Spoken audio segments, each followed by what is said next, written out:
I'm wearing my son's bracelet.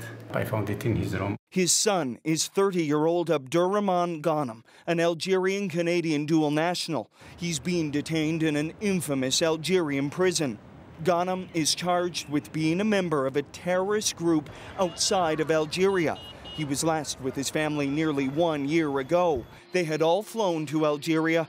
Minutes after their arrival, they were stopped. They said, "Who is Abderrahmane Ghanem?" He said, he responded, and then said, "Well, we need you for a bit." He hasn't been home since.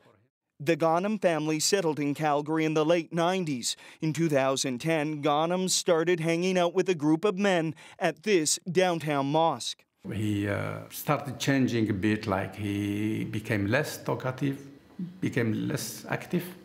Ghanem was part of the so-called Calgary Cluster, a secretive group studying inside the walls of the 8th and 8th Mosque.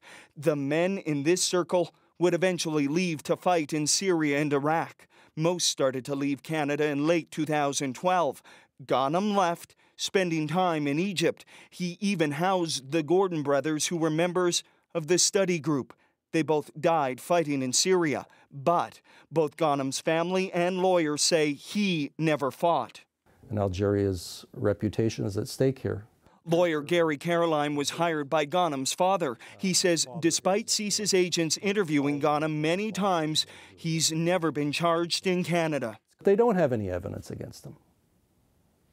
It's not against the law to hang around with people who have bad ideas.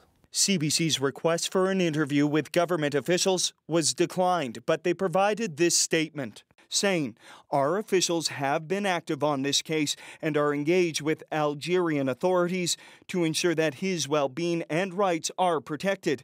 We are also engaged with his Canadian legal team." Not good enough, says Mohammed. And I still feel he's innocent. In fact, just last month, Abderrahmane Ghanem shared this message from his prison cell: "Tell Canadians that I did nothing wrong and I'm being punished for not going to Syria." My son Abdou here. Ghanem's Algerian trial is set to begin next month, and if found guilty, he could face 20 years in jail. Devin Haru, CBC News, Calgary.